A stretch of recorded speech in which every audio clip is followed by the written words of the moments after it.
ইনি 27 বছর বয়স্ক ভদ্রমহিলা। ইনার মেন সমস্যা পেটে ব্যথা, পেটে টিয়ারিং পেন আর burning pain, burning sensation, epigastric region. কোন জায়গাটা একটু দেখান তো আবার। এই জায়গাটা, ওই পোরশনে ওনার কেমন ধরনের ব্যথা? হরমার করছে, হরমর করছে আর চিনচিন করছে, চিনচিন করছে জায়গাটা। এটা কবে থেকে চিনচিন করছে? উঠে আমি বসতে পারিনি, সকাল সময় শুয়ে থাকে 1 মাস ধরে। 1 মাস থেকে সব উঠে পায়খানা বাথরুম যাইতে এত চিনচিন করে, উঠে আমি দাঁড়াতে পারিনি, পেটের এত চিনচিন, এত কষ্ট, আর হরমোন হরমোন করছে, কোনো খাবার আমার পেটে দিচ্ছে না। আরে হরমোনটা বলছে পায়খানা যাওয়ার আগেই হচ্ছে বেশি। দিয়ে পায়খানা যেও পায়খানায় হচ্ছে না না, দিয়ে আবার এসে হচ্ছে সেই হরমোন, যাহাতে কিছু কোনো জিনিস খেয়েছে হরমোন খাওয়ার পরেও হয়ে যাচ্ছে এটা। আচ্ছা, এই ওনার মেন সমস্যা। আর তার সঙ্গে যেগুলো পাচ্ছি আমি, যে পিরিয়ডটা রেগুলারই আসছে, তবে পিরিয়ডের আগে একটা সমস্যা যেটা পাচ্ছি, pain in lower extremities and waist, এটা বিফোর মেনস্ট্রুয়েশন এটা হচ্ছে। আর ওনার মডিফিকেশন একটা হিস্ট্রি পাচ্ছি আমি, ওনার একটা ফ্যামিলি হিস্ট্রির জন্য একটা মডিফিকেশন আছে। আর আদার্স খিদে মোটেও হচ্ছে না বললেন, খিদে মোটেও নেই, আর দুটো যদি খেয়েছি তো ওই সমস্যা, তারপরে সমস্যা শুরু হয়ে যাচ্ছে, গলাতে আটকে থাকছে, পেটে গেলে একদম সমস্যা, হরমোন হরমোন করছে, চিনচিন করছে। আচ্ছা, টাং ময়েস্ট আছে, ইনডেন্টেড আছে, stool constipated, 3 to 4 days later, urine normal, sleep disturb আছে।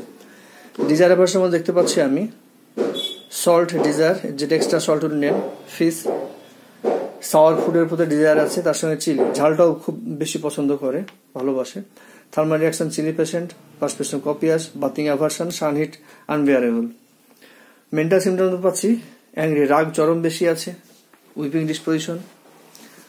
আর ফেয়ার অ্যাবাউট ওর ফ্যামিলি নিয়ে একটা ভয় আছে। আর সবচেয়ে বড় যেটা সাসপিসিয়াসনেস, সবসময় মনে সন্দেহ লেগেই থাকে, বললেন সবসময় বিভিন্ন জিনিস নিয়ে সন্দেহ, সবকিছু নিয়ে সন্দেহ থেকে যায়। এইসব কারণের জন্য উনি অনেক ট্রিটমেন্ট করেছেন, যেখানে ইউএসজি করা হয়েছে, দেখা যাচ্ছে fatty liver, cystitis, PID, pelvic inflammatory disease, এইগুলো দেখা গেছে। আর তারপরে উনি ট্রিটমেন্ট অনেক নিয়েছেন, কিন্তু ট্রিটমেন্টে কোনো ফল কিছু পাওয়া যাচ্ছে না, ওষুধ খেয়েও কমছে না, ওষুধ চলাকালীন কিছু আরাম পাচ্ছেন না।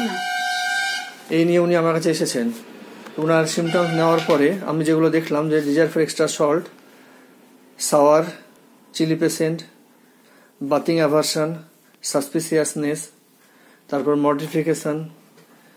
আর তারপর দেখতে পাচ্ছি আমি যে রামলিং সাউন্ড বা tearing pain after stool or before, after eating or before stool. যদি আমি দেখতে চাই তাহলে দেখতে পাচ্ছি, এটা দেখতে চেষ্টা করলাম যে বিফোর স্টুল বিফোর রামলিং সাউন্ড কেমন আছে রেপার্টারিতে, কেন্দ্র রেপার্টারি দেখলাম হ্যাঁ আছে, বা আফটার ইটিং সেখানেও আছে। ডিজায়ার ফর সল্ট এটা জানছি, বা সাওয়ার প্রতি ডিজায়ার, এগুলো দেখতে পাচ্ছি আছে। তো এইসব সিমটমস বেশ করে ওনাকে সোডিয়াম ক্লোরাইড 0/2 প্রেসক্রাইব করা হলো। আশা করছি উনি যে সমস্যাগুলো নিয়ে এসেছেন এতে পুরোপুরি কিওর হয়ে যাবেন।